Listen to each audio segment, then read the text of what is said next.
Hello student, we are back on the topic unit and dimension. Guys, just previous video session में हम लोगों ने unit और dimension में डेंसिटी को पढ़ रहे थे। काफ़ी डिटेल हमने डेंसिटी को आपको बताया था। और डेंसिटी गाइज मैंने आपको प्रॉपर्ली बताया था कि दो टाइप की होती है, एक को बोलते हैं एब्सोल्यूट डेंसिटी और एक को बोलते हैं relative density. Absolute density three varieties की होती हैं, linear mass density, surface mass density and volume mass density. इस तीनों के बारे में हमने काफ़ी डिटेल चर्चा कर लिया था और साथ साथ यूनिट और डायमेंशंस भी हमने लगा लिया था। अब गाइज आज बात करेंगे जस्ट रिलेटिव डेंसिटी के बारे में, ठीक है गाइज। और उसमें भी हमें दो केस पढ़नी है गाइज, बहुत ही छोटी कंसेप्ट है। उसको कवर करने के बाद हम लोग आज स्टार्ट करने वाले हैं नेक्स्ट अलग अलग फिजिकल क्वांटिटी की यूनिट्स एंड डायमेंशन। तो चलिए गाइज स्टार्ट करते हैं। अब हम लोग डेंसिटी ही डिस्कस कर रहे हैं। तो डेंसिटी में अभी हम लोग सेकेंड केस करने वाले हैं and this is relative density. Short में इसे आरडी भी कभी कभी हम लोग बोलते हैं।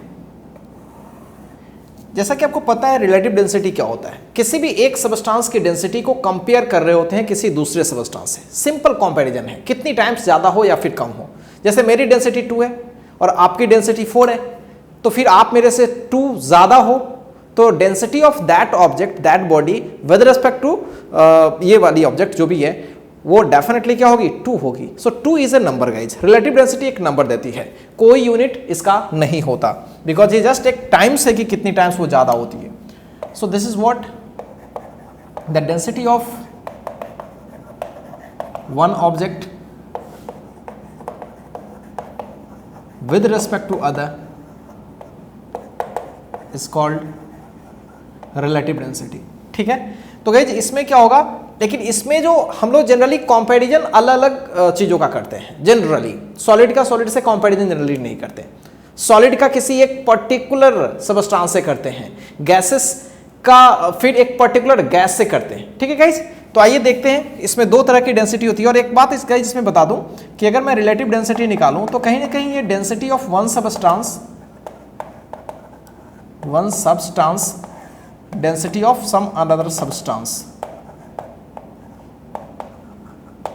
तो देखने से साफ लग रहा है कि कहीं ना कहीं इसमें कुछ यूनिट्स वगैरह होने का चांस ही नहीं है, क्योंकि ऊपर और ऊपर सेम क्वांटिटी है तो कट जाएगा unit. So RD has no unit and no dimension, right. ये तो क्लियर हो गया। अब इसके टाइप्स पे थोड़ी सी चर्चा कर ले।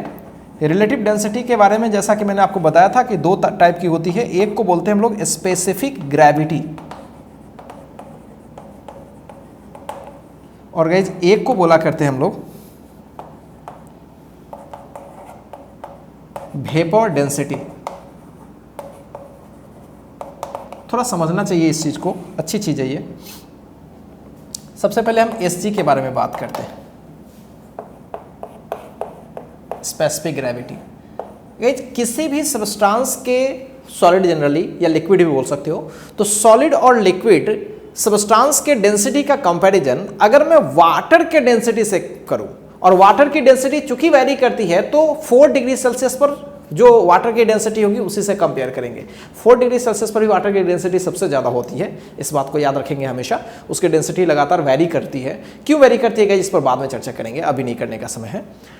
तो specific gravity is what, this is the density of any liquid और solid with respect to water at 4 degree Celsius. The density of कोई भी सॉलिड ले लो या फिर लिक्विड ले लेते हैं with respect to water at 4 degree Celsius and obviously 180 temperature, ठीक है। तो इसमें स्पेसिफिक ग्रेविटी, मान लीजिए कोई सॉलिड है ए, तो कैसे होगा फिर, तो मुझे क्या करना पड़ेगा, कंपेयर तो वाटर के रेस्पेक्ट में कर रहे हैं, तो सबसे पहले तो सिंपल डेंसिटी लिखनी पड़ेगी ए की और डिवाइड करनी पड़ेगी density of water, right, at 4 degree Celsius. इस बात को हमेशा दिमाग में रखेंगे, कुछ भी खास नहीं है। अब गाइज एक बात समझते हैं, इसमें बहुत इंपॉर्टेंट चीज़ है। डेंसिटी ऑफ जो वाटर होती है वो 1 ग्राम पर सीसी होती है, सीसी मतलब क्यूबिक सेंटीमीटर, राइट। चाहे तो हम इसे कन्वर्ट कर सकते हैं केजी वगैरह में भी, ठीक है, तो वो होती है 10³ केजी, और गाइज ये मीटर क्यूब में कन्वर्ट करें तो आ जाएगा, ठीक है। ये कन्वर्जन मैं आपको सिखाऊंगा आगे यूनिट और डायमेंशन में, अभी डायरेक्ट समझते हैं। तो 1 ग्राम पर सीसी। अभी मेरे को एक चीज़ बताइए कि मैं अगर आपसे पूछूं कि स्पेसिफिक ग्रेविटी ऑफ कोई भी सबस्टांस ले लेता हूं, कोई वुड ले लेता हूं या कोई भी दूसरी चीज़ मैं ले लेता हूं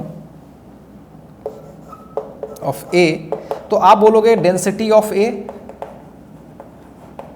सही है, बाई डेंसिटी ऑफ वाटर। तो गाइज ये 1 ग्राम पर सीसी होने वाली है, और 1 से मल्टीप्लाई करोगे, है ना, तो फिर कुछ बचेगा ही नहीं है, डेंसिटी ऑफ ए डायरेक्ट। तो गाइज एक चीज समझने का है कि अगर किसी की स्पेसिफिक ग्रेविटी तो एक नंबर में आएगी डेफिनेटली, अगर वो 4 आ रही है तो 4 में अगर मैं 1 से मल्टीप्लाई कर लूं और ग्राम पर सीसी बोल दूं तो उसकी डेंसिटी डायरेक्ट मिल जाएगी। सोच के देखो, क्योंकि वाटर की डेंसिटी ये तो फिक्स्ड है, ये तो 1 हमेशा होगा। तो इसका मतलब ये हुआ कि अगर हमसे कोई पूछता है, छोटा सा चीज समझते हैं, ऐसे मैं बोल दूं द स्पेसिफिक ग्रेविटी ऑफ कुछ भी एक सबस्टांस ले लूँ, कोई लिक्विड ले लूँ, लिक्विड इज 3, बस ये 3 बोला जाएगा, कोई यूनिट नहीं होगी। तो मैं अगर आपसे पूछूं फाइंड इट्स डेंसिटी, तो गाइस स्पेसिफिक ग्रेविटी है तो इसमें कुछ भी नहीं है, बस सिंपल 3 ग्राम पर सीसी। क्यों गाइस, क्यों क्योंकि 3 इक्वल्स, क्या हम ऐसे लिखेंगे 3 इक्वल्स डेंसिटी ऑफ जो लिक्विड है वो divided by density of water, बिल्कुल, और डेंसिटी ऑफ लिक्विड और डेंसिटी ऑफ वाटर तो 1 ग्राम पर सीसी होती है। तो क्या फर्क पड़ता है गाइस, क्या फर्क पड़ता है, सीधे मल्टीप्लाई करेंगे, केवल यूनिट डाल देंगे तो आ जाएगा। तो कमाल का चीज सीख रहे हो ना गाइस, यानी किसी की स्पेसिफिक ग्रेविटी अगर गिवन हो, जो नंबर गिवन हो गाइस, तो एक प्रकार से वो डेंसिटी भी है, बस यूनिट लगाने की देरी है। और ऐसा इसलिए आ पा रहा है बिकॉज वाटर की डेंसिटी 1 होती है। अगर वाटर की डेंसिटी गाइस कुछ और होती, बाय द वे 2 होती, 4 होती, तो आपको 4 से मल्टीप्लाई करके फिर ग्राम पर सीसी लगाना पड़ता। यही वजह है कि स्पेसिफिक ग्रेविटी कहीं गिवन होता है तो हमें डेंसिटी रिक्वायर्ड नहीं होता है, डायरेक्ट हम उसी को डेंसिटी लेट कर लेते हैं। लेकिन बी केयरफुल गाइस, वो ग्राम पर सीसी में अगर आपको केजी पर मीटर क्यूब में लिखना पड़ेगा तो 1000 से मल्टीप्लाई करना पड़ेगा, तो 3000 हो जाएगा। क्या मेरी बातें गेट कर रहे हो? तो ये चीज है गाइस स्पेसिफिक ग्रेविटी। सेकंड करते हैं वेपर डेंसिटी। अब गाइस वेपर डेंसिटी क्या होता है, जैसे स्पेसिफिक ग्रेविटी में डेंसिटी ऑफ सॉलिड या लिक्विड की हम बात कर रहे हैं, right, with respect to water, with respect to water, specially water के बारे में बात हो रही है। तो सिमिलरली गाइज अगर वेपर डेंसिटी में अगर हाइड्रोजन गैस है ना, हाइड्रोजन गैस के डेंसिटी से किसी भी गैस की डेंसिटी की कंपैरिजन करूं तो वो चीज़ें आपको हो जाएंगी। तो इसमें भी कुछ खास नहीं है, सिंपल मैं लिख देता हूं vapour density, vapour pressure actually of any gas is what density of कोई भी gas by density of H2 at 1 atm and 0 degree Celsius, ठीक है, STP पे, standard temperature and pressure 1 atm and 0 degree Celsius, ये चीजें होती है, ठीक है। तो कोई भी गैस की डेंसिटी तो फिर H2 की डेंसिटी से STP पर हम लोग निकाल लेंगे। क्या मेरी बातें क्लियर है गाइज? तो ये चीजें आपको दिमाग में रखनी चाहिए, काम का ज्यादा है specific gravity. So hopefully guys ये चीजें क्लियर हो गई। अब गाइज हम लोग पहले तो आप इसको कॉपी करिए, फिर अब हम लोग क्या पढ़ने वाले हैं, अलग अलग क्वांटिटी का यूनिट और डायमेंशन। कॉपी कीजिए।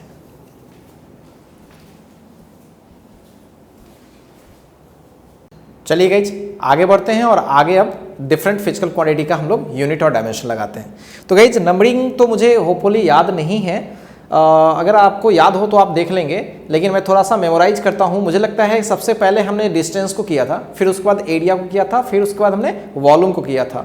तो 3 ये हो गए गाइज, और उसके बाद फिर हमने डेंसिटी लगाया था, और आई थिंक गाइज ये 5th नंबर होगी। तो चलिए देख लेते हैं 5th नंबर से ही आगे।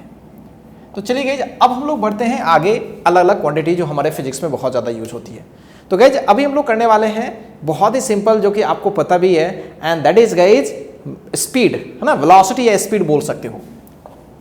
दोनों की डायमेंशन वही होती है, हालांकि दोनों टर्म गाइज अलग अलग हैं।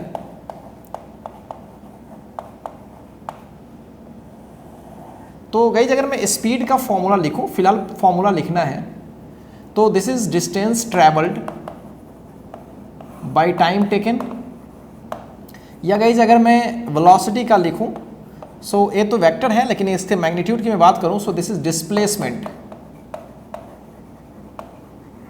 Divided by time. फिलहाल अपन को ज़्यादा टेंशन नहीं है, अभी इसके टर्म को नहीं पढ़ रहे हैं, बस उसके फॉर्मूला को जानना है। तो डिस्प्लेसमेंट हो या डिस्टेंस हो, दोनों तो मीटर में ही कैलकुलेटेड होता है, दोनों एक लेंथ ही है गाइज। तो लेंथ डिवाइडेड बाई टाइम, तो अगर मैं यूनिट की बात करूं, so this is very simple, metre per second. सब ऐसा यूनिट की बात मैं कर रहा हूं, ऐसे सेंटीमीटर पर सेकेंड भी हो सकता है, किलोमीटर पर आवर भी हो सकता है, तो गाइज वो एक अलग चीज़ है। डायमेंशन की जहाँ तक बात है, तो मैं भी की डायमेंशनल फॉर्मूला अगर लिखूं, तो मीटर मतलब लेंथ L और नीचे सेकेंड यानी time, so this is LT-1। तो गाइज जैसा कि मैंने आपको पहले भी बता रखा था कि कुछ डायमेंशनल फॉर्मूला हमें याद रहने चाहिए। हमने आपको बोला था कि बहुत सारे डायमेंशनल फॉर्मूला 50-60 आ जाएंगे, क्या उतना रट्टा तो मार नहीं सकते? नेचुरली गाइज उतना तो रट्टा वाकई नहीं मारा जा सकता, बट हाँ कुछ चीज़ों को अगर हमें याद रखेंगे तो शायद मुझे बहुत आसानी होगी अदर चीज़ों की डायमेंशनल फॉर्मूला निकालने में। इस बात को हमेशा दिमाग में रखेंगे। तो गाइज ये मैंने स्टार इस पे लगा देना है क्योंकि इसको आपको याद करना है, ठीक है? ज़्यादा नहीं, मैं 4 या 5 से ज़्यादा मैं आपको याद नहीं करवाऊंगा, ठीक है? तो चलिए फिफ्थ, और ये भी याद रहेगा गाइज, मीटर पर सेकेंड किसे याद नहीं रहता है, तो LT-1 ऐसे भी याद रहेगा, कुछ खास है नहीं। अब गाइज कोशिश ये करते हैं कि भी से जितना भी बनता है ना पहले उससे बना ले। अब भी से बनने वाला गाइज एक और है जिसे आपने शायद सुना होगा, लीनियर मोमेंटम, MV। तो गाइज अब हम लोग इसी से जुड़ा हुआ एक और क्वांटिटी करते हैं, लीनियर मोमेंटम। अब इसे याद क्यों रखेंगे? क्योंकि इसका फॉर्मूला सिंपल अगर हमें याद है तो वो चीज़ हम निकाल पाएंगे। तो सिंपल इसका फॉर्मूला होता है मास इनटू वेलोसिटी। अब ज़्यादा इस पर डिटेल नहीं जाते हैं कि कैसी क्वांटिटी है, वेक्टर है, स्केलर है, क्या होती है नहीं होती है, बहुत ज़्यादा उसमें ज़्यादा नहीं है, बस m इंटू भी समझते हैं। इसके बारे में पूरी डिटेल चर्चा करेंगे, एक चैप्टर सी है जिस पे काफ़ी डिटेल पढ़ेंगे इस पे। सो P इज MB। अगर मैं इसके यूनिट की बात करूं तो आपको दिख रहा होगा, दिस इज kg मास है, and metre per second just अभी पढ़ा। और जहाँ तक इसके डायमेंशनल फॉर्मूला की बात है तो kg मतलब मास यहीं से देख के लिखते हैं, मीटर मतलब L और T की power -1। So very simple guys, कुछ भी खास नहीं है। अब गाइज लीनियर मोमेंटम कर लिया, तो लीनियर मोमेंटम से एसोसिएटेड एक होती है एंगुलर मोमेंटम, जिसमें linear momentum into perpendicular distance. अब ये परपेंडिकुलर डिस्टेंस है, लेट इट गो, बिकॉज मुझे केवल डिस्टेंस चाहिए। वहाँ पे क्या है वो हम लोग बाद में पढ़ेंगे, हमें डिटेल पढ़नी है, सब रोटेशन में पढ़नी है वो। तो अभी हम लोग करने वाले हैं एंगुलर मोमेंटम। जस्ट मैं आपको ये सिखा रहा हूं कि कैसे फॉर्मूला के जानकारी के बाद आप डायमेंशंस और यूनिट लिख पा रहे हो, बस यही आपको बताई जा रही है। अब इसके फॉर्मूला की मैं बात करूं, so this is nothing but linear momentum. मैं यहां लिख देता हूं एक बार, लीनियर मोमेंटम, मॉम नहीं है, मम्मी नहीं है आपकी, ये सीधी मम्मी। And this is perpendicular distance, right? So this is MV and perpendicular distance को थोड़ी देर के लिए R लिख सकते हैं, H लिख सकते हैं, बस फॉर्मूला याद रखेंगे, फॉर्मूला पे हमें ज़्यादा नहीं सोचना बस। तो गए जब यूनिट की मैं बात करूं तो आप बहुत आसानी से लिख पाओगे, M मतलब kg, this is metre per second and this is once again metre guys. तो finally we have kg metre square per second. अब मैं डायमेंशनल फॉर्मूला की बात करूं तो kg के लिए M L स्क्वेयर T-1, कुछ भी खास नहीं है। नेक्स्ट करते हैं गाइज। नेक्स्ट थोड़ा आगे बढ़ते हैं, स्पीड से रिलेटेड हर कुछ कर लिया, और भी बहुत सारी चीजें होती है बट उससे अभी नहीं करेंगे। स्पीड के बाद आते हैं गाइज एक्सेलरेशन। होपफुली आपको पता होगा एक्सेलरेशन, इसको सिंपली ए से डिनोट करते हैं। और एक्सेलरेशन की जो फॉर्मूला होती है वो होती है change in velocity, change in speed नहीं guys, change in velocity by time taken. अब हमें ये नहीं सोचना है कि चेंज का क्या मतलब, चेंज मतलब final minus initial. 10 metre per second है और शुरू की अगर 2 है तो 10 - 2 यानी 8 मीटर आएगी तो मीटर पर सेकेंड में ना, वो तो 0 नहीं होगी। तो साफ क्लियर है गई, चेंज इन वेलोसिटी कहीं ना कहीं वो मीटर पर सेकेंड में ही आएगी और टाइम तो सेकेंड में होता ही है। तो अगर मैं इसके यूनिट की मैं बात करूं, इसका फॉर्मूला को मैं चाहूं तो इस तरह से लिख सकता हूं, this is delta V by delta T। तो क्या जब मैं यूनिट की बात करूं, सो वेलोसिटी तो आपने अभी देखा ही है, जस्ट मीटर पर सेकेंड और नीचे सेकंड है, तो finally we gate metre per second square. Guys इसे जरूर हमें याद रखना चाहिए, मीटर पर सेकेंड स्क्वायर। और जहाँ तक डायमेंशनल फॉर्मूला की बात है, so L t -2, right. L metre के लिए, लंबाई के लिए, एंड सेकेंड मतलब t। क्लियर है? सो ये एक्सेलरेशन भी निकाल लिया, बहुत ही आसान है ये। नेक्स्ट, अब गाइज क्या करेंगे, एक्सेलरेशन से एसोसिएटेड चीजों को निकालेंगे। एकदम क्रम से कर रहे हैं ताकि आपको मजा आ जाए। तो अब एक्सेलरेशन से रिलेटेड पहली दफा आपको आती है फोर्स m × a। चलिए उसको करते हैं। सो फोर्स निकालने वाले हैं, और फोर्स फिर निकाल लेंगे, फिर फोर्स के हेल्प से जो बनती है उसको निकालने की कोशिश करेंगे। फोर्स तो आपको पता ही है, फॉर्मूला क्या होता है, m × a। ठीक है। अब गाइज इसका दो फॉर्मूला होता है, दोनों फॉर्मूला से चाहो तो कर सकते हो, कोई फर्क नहीं पड़ता। आपने एक पढ़ा होगा m × a, और एक पढ़ा होगा कि rate of change of linear momentum with respect to time, delta p by delta t। Hopefully guys अगर आपने 9th में पढ़ा होगा, so rate of change of linear momentum with respect to time, easy होता है। आप दोनों से निकालने की कोशिश करोगे तो यूनिट और डायमेंशन गाइस बहुत सेम आ जाएगा। तो चलो मैं आपको दोनों से करके बताता हूं, आप देखेंगे। पहले मैं यूनिट की बात करता हूं। मास के लिए kg लिखोगे, और इसके लिए अभी मीटर पर सेकेंड स्क्वायर लिखे हो। चलो लीनियर मोमेंटम का क्या लिखे हो, जस्ट अभी देख के लिखो। यहाँ पे ये रहा kg, सॉरी वहाँ पे kg मीटर पर सेकेंड, और नीचे क्या है गाइस, सेकेंड। तो फाइनली ये क्या हो जाएगा, सोचो तो ये क्या हो जाएगा, क्या फाइनली वही चीज़ हो जाएगा, बिल्कुल kg metre per second square. तो सेम ही है गाइस, डेफिनेशन में चाहे जो भी होगा इस चीज़ें सेम ही आएंगी, उससे कोई फर्क नहीं पड़ेगा। अब डायमेंशनल फॉर्मूला की जहाँ तक बात है वो तो देख के लिखेंगे ना हम लोग। kg के लिए m होता है, l होता है at t -2। तो गाइस इसको भी मैं स्टार लगा देता हूँ, ये भी आपको याद रखनी है। निश्चित रूप से गाइस ये सब याद रखेंगे, जिसको जिसको मैं बोल रहा हूँ डेफिनेटली आपको याद रखना है, नहीं तो बाद में चल के प्रॉब्लम होगी। अब हर चीज़ कोई ना कोई तो 1 2 3 याद रखनी पड़ेगी, उसके हेल्प से हमें आगे किसी भी फॉर्मूला में घुस जाना है। कैसे मैं घुसूंगा वो सब बता रहा हूँ आपको। सो गाइस ये क्लियर हो चुका। अब एक्सेलरेशन पता था तभी तो फोर्स निकाल पा रहे हैं जल्दी से। अब फोर्स से रिलेटेड कुछ भी चीजें होंगी, चलिए मैं आपको बताता हूँ फोर्स से रिलेटेड कैसे कैसे चीजें निकालते हैं। सबसे पहले तो आपको दिमाग में आ रहा होगा वर्क, बिल्कुल गाइस वर्क आता होगा। वर्क से रिलेटेड भी चीजें करेंगे। वर्क होती है, प्रेशर होती है, ये सब फोर्स से होती है, या फिर इंपल्स होती है, force into a small time interval T, delta T. तो उन सबको गाइज हम चाहे तो निकाल सकते हैं। तो पहले हम लोग वर्क करते हैं, फिर उसके बाद गाइज मैं यहीं पे अपना सिस्टम बना लेता हूं। मुझे प्रेशर भी निकालनी है, फिर उसके बाद गाइज हमें इंपल्स भी निकालनी है।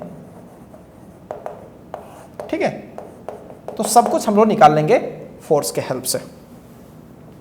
तो वर्क होता है, सबको पता है कि force and displacement vector, this is force, आपको मैंने पढ़ा भी रखा है वेक्टर में, and this is displacement vector, right.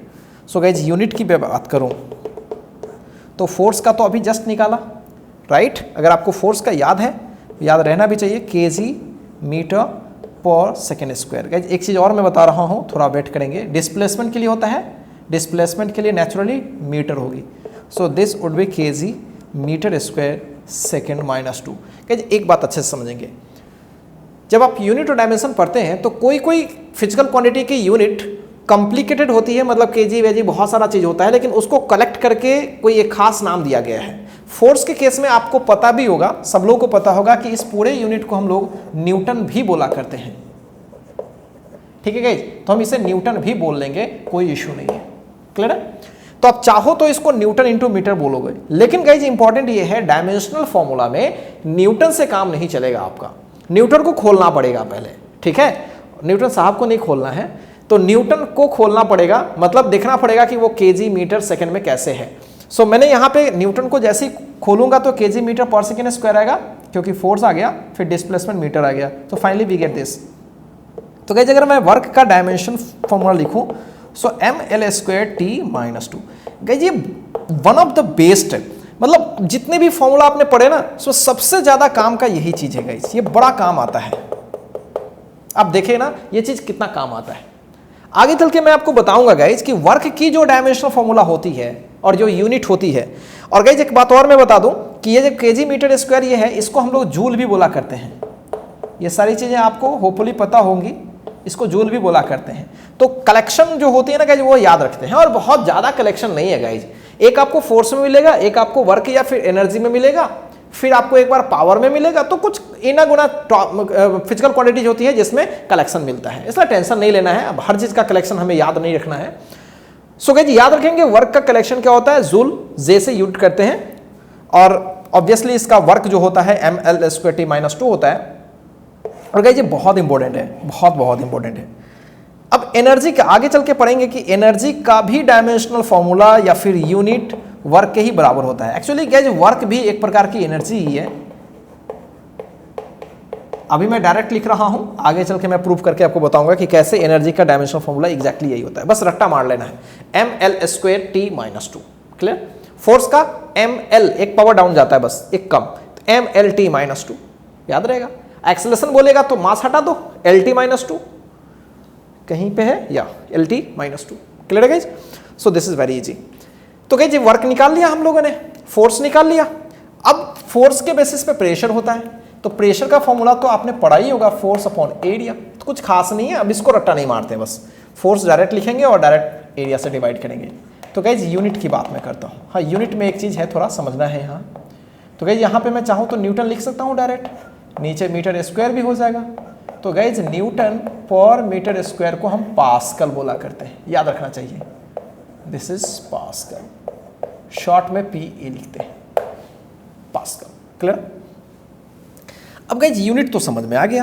अब डायमेंशन लिखने के लिए इस न्यूटन को खोलना पड़ेगा। तो चलिए न्यूटन को खोलते हैं पहले।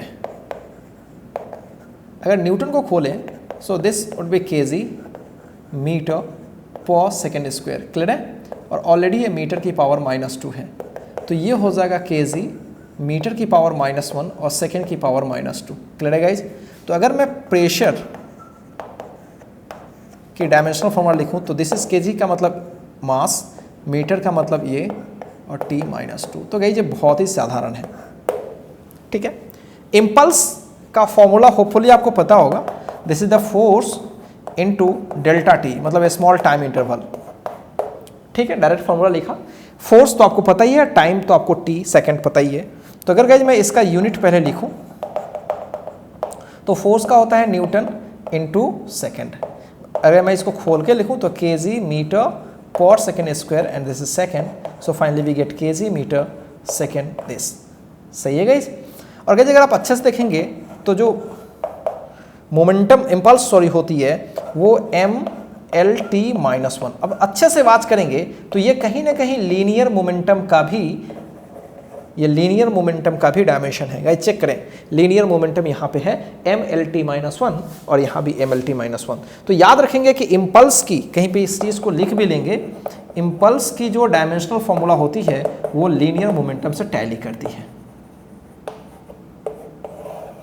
आगे चल के पढ़ाऊंगा गाइस, लीनियर मोमेंटम और इम्पल्स में एक कनेक्शन भी होता है जिसको इम्पल्स मोमेंटम थ्योरम कहते हैं। अभी नहीं करते, वो बाद में करेंगे। क्या मेरी बात है क्लियर है गाइस?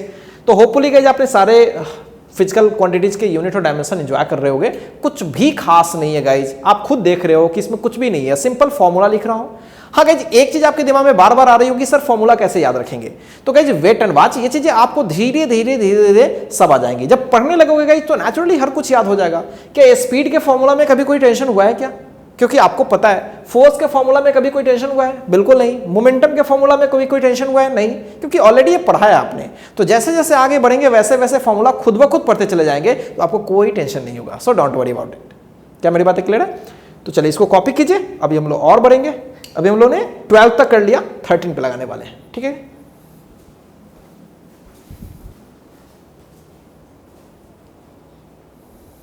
चलिए गाइज आगे बढ़ते हैं। और 13,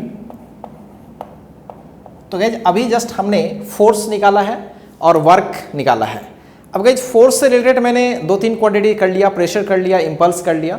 अब गाइज हम लोग वर्क से रिलेटेड काम करते हैं। तो वर्क से रिलेटेड एक आपका फिजिकल क्वांटिटी बनेगा और वो होता है पावर।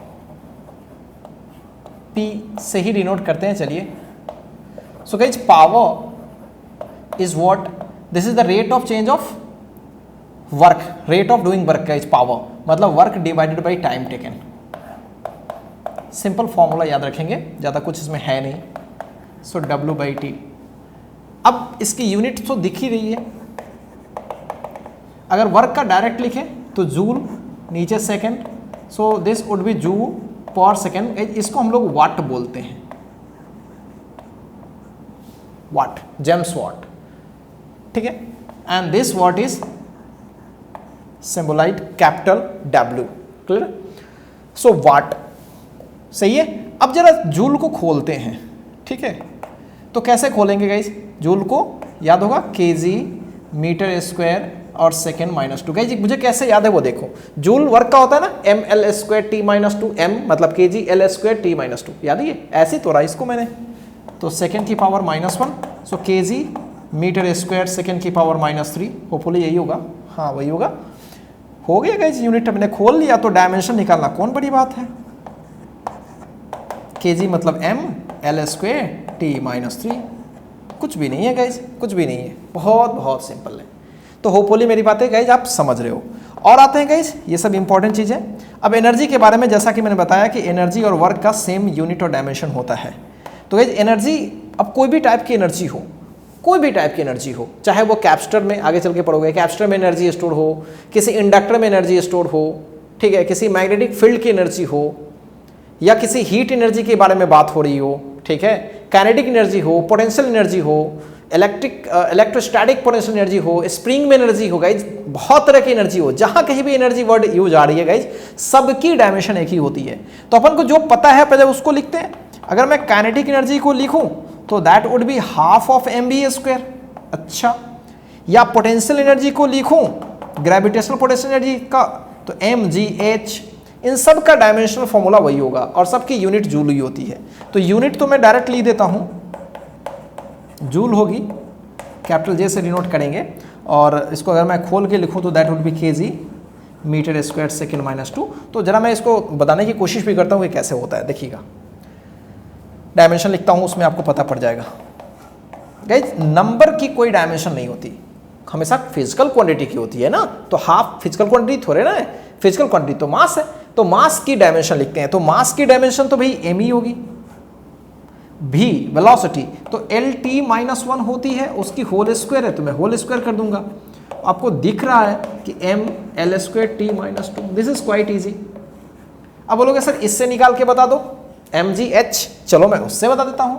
अगर आपको पे का निकालना है, मतलब पोटेंशियल एनर्जी को निकालना है गाइज, ये के है और ये पे है, तो क्या होगा गाइज, mgh, m के लिए m यूज करेंगे, g, what is g?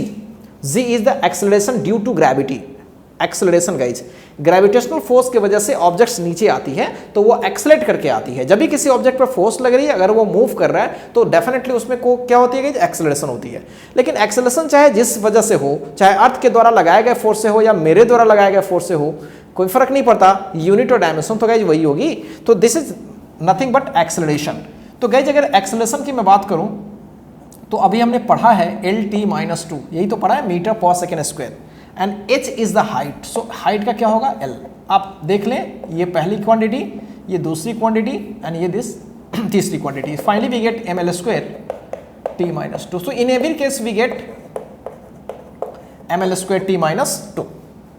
So guys क्या काइनेटिक एनर्जी या फिर पोटेंशियल एनर्जी या जनरल एनर्जी या फिर वर्क, सबकी डायमेंशनल फॉर्मूला एक ही है, हाँ। और सबको क्या मैं kg मीटर स्क्वायर पर सेकेंड स्क्वायर लिख सकता हूं, तो सबको तो मैं जूल लिख ही सकता हूं। सो कुछ भी खास नहीं है इसमें, बहुत ही सिंपल है। सो ये हो गया हम लोग का। आइए अब आते हैं 15। तो गाइस जितने भी हमने सिंपल वाले हैं वो सब तो हम लोगों ने कर लिया, बहुत सिंपल वाला हर कुछ कर लिया, ठीक है।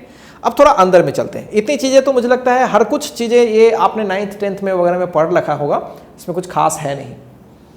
अब नई चीज़, मतलब नया टर्म्स मैं अब यहाँ पे लेता हूँ, ठीक है। अब नई टर्म में गाइस मैं सबसे पहले अभी करूँगा स्ट्रेस और स्ट्रेन, ठीक है गाइस। तो सबसे पहले हम लिखते हैं स्ट्रेस, आपके लिए नया नाम है स्ट्रेस, फोर्स से रिलेटेड होता है। तो गाइस किसी भी ऑब्जेक्ट पे जब आप फोर्स लगाते हो तो जो फोर्स लगती है और उसके वजह से इसके शेप में अगर कोई चेंजिंग आ रही है, स्ट्रेस पैदा हो रहा है इस पे, तो that stress is defined as force per unit area. बस इतना समझो, फोर्स पर यूनिट एरिया, बस इतना समझना है। अब बोलोगे सर ये तो प्रेशर भी होता है, naturally force upon area pressure भी तो होता है। हाँ गाइज प्रेशर भी होता है, बट टेक्निकल फर्क है स्ट्रेस में और स्ट्रेन में, सॉरी स्ट्रेस में और प्रेशर में, डेफिनेटली वो फर्क है। वो चीज़ें तब आपको पढ़ना है जब आप इस चैप्टर में पहुंचोगे, क्योंकि अभी मैं कुछ भी बोल दूंगा उससे कोई ज़्यादा आपका दिमाग लेने वाला नहीं है। सो गाइज स्ट्रेस का मैं अगर यूनिट में निकालूं तो फोर्स न्यूटन, नीचे मीटर स्क्वायर। सो गाइज मैं पास्कल तो लिख ही सकता हूँ, नो प्रॉब्लम।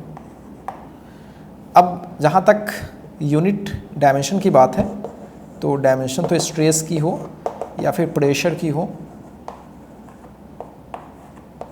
सेम ही होनी है। न्यूटन का होता है mLT-2।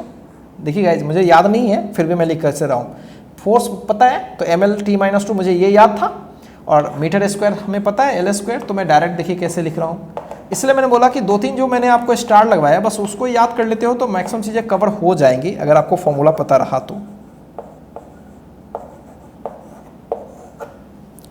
तो ये गाइज हो गया स्ट्रेस का। अब आगे बढ़ते हैं गाइज, स्ट्रेस भी कई एक टाइप की होती है, ठीक है। शेयरिंग स्ट्रेस होती है, लॉन्गिट्यूडिनल स्ट्रेस होती है और वॉल्यूमेट्रिक स्ट्रेस होती है, तो अपन उस पर बात नहीं करते। किसी भी टाइप का स्ट्रेस हो सबका यही होगा। और एक टर्म होती है जिसको हम लोग स्ट्रेन बोलते हैं, ठीक है गाइज, समझते हैं अच्छे से। स्ट्रेन होती है। अब गाइज होता क्या है कि स्ट्रेन जनरली मैं लॉन्गिट्यूडिनल स्ट्रेन की मैं बात कर रहा हूँ तो ये होती है डेल्टा L/L। मतलब अगर किसी रॉड पे अगर आप फोर्स लगाओगे, अच्छे से समझना, अगर किसी रॉड पे अगर फोर्स लगाओगे तो क्या इसकी लंबाई बढ़ जाएगी? हाँ बढ़ जाएगी। मान लीजिए कि इसकी लंबाई में चेंजिंग आ गई डेल्टा L की और ओरिजिनल लंबाई इसकी L रही थी। ओरिजिनल लंबाई कितनी थी? L। तो जो फोर्स के लगाने से गई, फोर्स के लगाने से जो लंबाई में चेंजिंग हुई है और जो ओरिजिनल लंबाई है उसी के रेशियो को बोला करते हैं स्ट्रेन। फिलहाल ये लॉन्गिट्यूडिनल स्ट्रेन है। वॉल्यूमेट्रिक होगी तो फोर्स के लगाने से वॉल्यूम में जो चेंजिंग आएगी, सो डेल्टा V/V। क्लियर है guys? So this delta V/V और delta L/L is known as the strain, right. But guys अच्छे से बात करें तो ऊपर लेंथी है और नीचे क्या है? लेंथी है। ऊपर लेंथी है, मीटर में ही लेंगे, चेंज इन लेंथ तो मीटर में ही होगा, और नीचे मीटर में ही लेंगे तो मीटर मीटर कट हो जाएगा। सो गाइज इसकी कोई यूनिट, कोई डायमेंशन नहीं होगी। यानी फिजिक्स में ऐसे बहुत सारे क्वांटिटीज हैं जिसकी यूनिट भी नहीं है और डायमेंशन भी नहीं है। क्या मेरी बातें गेट कर रहे हो guys? So this is quite easy. अब गाइज एक बात और मैं यहाँ बता दूं, हालांकि कॉन्स्टेंट्स का मैं अलग बताने वाला था, बताऊंगा भी, लेकिन एक 17 नंबर गाइज मैं इसी से जुड़ा हुआ चीज कर लेता हूँ। स्ट्रेस और स्ट्रेन के रेशियो को बोलते हैं coefficient of elasticity. Coefficient of elasticity, नया नया नाम सुनने को मिल रहा होगा, डोंट वरी। तो coefficient of elasticity guys 3 varieties की होती हैं, ठीक है। अभी मैं ऐसे ही लिख देता हूं, घबराइएगा नहीं बस आप। इसको एक को बोलते हैं यंग्स मॉडुलस, बस कॉपी में रखिएगा, जिसको जनरली गामा से डिनोट करते हैं। एक को बोलते हैं हम लोग बल्क मॉडुलस, इसको जनरली हम लोग कैपिटल B से डिनोट करते हैं। और एक को बोलते हैं मॉडुलस ऑफ रिजिडिटी।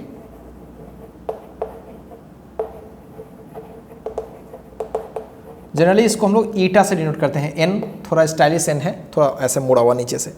तो गाइज कोई भी कोएफिशिएंट ऑफ इलास्टिसिटी हो, चाहे गामा हो, बी हो या फिर ईटा हो, ईटा, दिस इज ईटा, ईटा नहीं ईटा। सो गाइज कोई भी हो तो एक्चुअली में अगर मैं ई की बात करूं, so this is nothing but stress divided by strain, right. अब गाइज स्ट्रेन की कोई यूनिट और डायमेंशन होती नहीं है, तो स्ट्रेस की होती है, तो ऊपर जो क्वांटिटी हो गया वही हो गया। तो अगर मैं ई की यूनिट और डायमेंशन की बात करूं या फिलहाल डायमेंशन की मैं बात करूं तो वही होगा जो स्ट्रेस की होती है। और स्ट्रेस का डायमेंशन आपने अभी जस्ट देखा है ml-1t-2, और यूनिट क्या होगी? वही हो जाएगी। तो ये भी गाइज बहुत इंपॉर्टेंट होता है हमारे सवालों को बनाने में, ठीक है। तो होपफुली गाइज मैंने थोड़ा थोड़ा एक्सप्लेन किया तो इससे आपको थोड़ा फील भी अच्छा आता है और आपको ये भी पता चलता है कि कैसे एक दूसरे से कोई चीज़ें कनेक्टेड होती है, तो कैसे जल्दी जल्दी मैं यूनिट और डायमेंशन निकाल पाता हूँ। होपफुली मेरी बातें क्लियर है गाइज, होपफुली आप इन सब चीज़ों को एंजॉय कर रहे होंगे। अब गाइज मैं और आगे भी बढ़ सकते हैं इसमें, जैसे मैं 1-2 और क्वांटिटी कर देता हूँ, थोड़ा आपको फील आ जाएगी। गाइज एंगल के बारे में तो जरूर सुना होगा, हालांकि ये सप्लीमेंट्री है। एंगल का डेफिनेशन आपने देखा था कि थीटा इक्वल्स L/R, अच्छे से समझेंगे। थीटा इक्वल्स L/R आपको याद होगा, कोई सर्कल होती थी और ये सेंटर है, ये L है और ये R है, तो थीटा इक्वल्स व्हाट? L/R, अच्छे से याद होगा। अगर गाइज मैं यहाँ पे डायमेंशन यूनिट की बात करूँ, अच्छे से समझिएगा सब लोग, तो यहाँ पे लेंथ की यूनिट होगी मीटर और आर भी तो लेंथ ही है, रेडियस है तो वो भी metre. So metre by metre क्या होगा, गेट्स कैंसिल्ड आउट। अब बोलोगे सर थीटा की तो कोई यूनिट नहीं होगी, हकीकत भी यही है गाइस, थीटा का वाकई कोई डायरेक्ट वे में कोई यूनिट नहीं होता। तो इसके लिए इसको अलग तरीके से रिप्रेजेंट करते हैं और उसे हम लोग रेडियन बोले थे, याद होगा आपको। तो गाइस इसको हम लोग रेडियन बोलेंगे एंड रेडियन की भी एक डेफिनेशन है। अब बोलोगे सर रेडियन की क्या डेफिनेशन है, वो भी मैं थोड़ा सा बताऊंगा डिटेल, हालांकि मैथ्स में आप इस चीज को पढ़ेंगे डिटेल में। तो गाइज यूनिट वाकई नहीं होता है, फिर भी अलग से यूनिट लाई गई है and that is what, radian, SI unit, right, इसको आरएडी बोलेंगे। और गाइज एक चीज मैं यहां आपको बता देता हूं कि एक रेडियन की डेफिनेशन क्या होती है, ठीक है। एक रेडियन की डेफिनेशन होती है angle subtended by arc of length equal to radius. मतलब समझो कि कोई भी आर्क को रेडियस के बराबर कट कर लो, इसकी रेडियस की जितनी लंबाई है ना गाइज उतना कट कर लो, तो जो भी ये थीटा बनेगा गाइज, ये जो थीटा बनेगा इस थीटा को बोलेंगे 1 रेडियन। ये डेफिनेशन है 1 रेडियन की, ठीक है। तो गाइज बहुत कमाल का चीज सीखा आपने यहाँ पे कि एंगल की यूनिट कितनी होती, एंगल की यूनिट क्या होती है, दैट इज रेडियन। एक्चुअल नहीं है गाइज, एक्चुअल बनाने जाओगे फॉर्मूला से तो नहीं मिलेगा, ठीक है। So radian is the SI unit of angle. But guys देखा जाए डायमेंशन अगर मैं लिखने की कोशिश करूं तो गाइज वाकई इसका कोई डायमेंशन होगा क्या, नो, कोई डायमेंशन नहीं होगा, क्योंकि एल का डायमेंशन और आर का डायमेंशन, एल का डायमेंशन बाय द वे ऊपर मैंने लिखा, थोड़ी देर के लिए अगर लिखता भी हूं गाइज, मैं अगर इसका डायमेंशन लिखने की कोशिश भी करता हूं तो एल का डायमेंशन लिखूंगा एल, आर भी एल में होगी तो कोई डायमेंशन नहीं होगा। तो गाइज 0 मतलब m की पावर 0 l की power 0, so this is dimension less, कह सकते हो दिस इज डायमेंशन लेस। तो गाइज आपको अच्छे से एक बात और पता चली और क्वेश्चन भी समझ में आ गया, हमारे पास फिजिकल क्वांटिटी ऐसी भी है जिसकी यूनिट तो होती है, बाहर से लाई गई है, बट डायमेंशन नहीं होता। ऐसी भी क्वांटिटी है जिसकी डायमेंशन भी नहीं होती है और यूनिट भी नहीं होती, ये तो है ही, अभी देखा आपने, यहां पे कहीं देखा है ना, जस्ट सॉरी कहां पे देखा आपने, स्ट्रेन देखा है, ये स्ट्रेन। तो ऐसी भी क्वांटिटी है जिसकी यूनिट और डायमेंशन दोनों होती है, किसी की यूनिट और डायमेंशन दोनों नहीं होती है, और ऐसी हमारे पास क्वांटिटी मिल गई जिसकी यूनिट तो होती है या डायमेंशन नहीं होती। अब आपके दिमाग में एक बात आ रही होगी कि सर क्या ऐसी भी क्वांटिटी है जिसकी डायमेंशन तो हो बट यूनिट ना हो। गाइस ऐसा नहीं कभी होता, ठीक है, यूनिट से ही डायमेंशन आगे बढ़ी है। अब यूनिट डायरेक्ट नहीं आ रही है, कहीं बाहर से लाई गई तो डायमेंशन नहीं ही होगा, ठीक है, बट डायमेंशन गाइस बिना यूनिट का पॉसिबल नहीं है। This is very very important, आपको ऑब्जेक्टिव सवालों में, आपके क्विज वगैरह में ये सवाल आपको मिल सकते हैं। तो क्या मेरी बातें क्लियर है गाइज? होपफुली आज का वीडियो सेशन आपने काफी एंजॉय किया होगा गाइज। अभी तक हम लोगों ने 18 फिजिकल क्वांटिटी कर लिया। अब गाइज नेक्स्ट वीडियो सेशन में हम लोग और भी फिजिकल क्वांटिटी देखेंगे, ठीक है, जिसमें कुछ नए नए आपको फिजिकल क्वांटिटी से मुलाकात होगी। और बिलीव मी गाइज मैं सबका आपको फॉर्मूला डिटेल बताऊंगा, कैसे आया है, और फॉर्मूला अगर जानने के बाद कैसे उसे हम डिराइव करते हैं, ये पूरी मैं आपको फील करवा दूंगा, ठीक है गाइज। और लिस्ट में किसे याद रखना है वो मैंने आपको पहले बता रखा है। होपफुली आपके 3-4 फॉर्मूले हैं जो आपको याद रखने हैं। तो चलिए गाइज मिलते हैं जस्ट नेक्स्ट वीडियो सेशन में।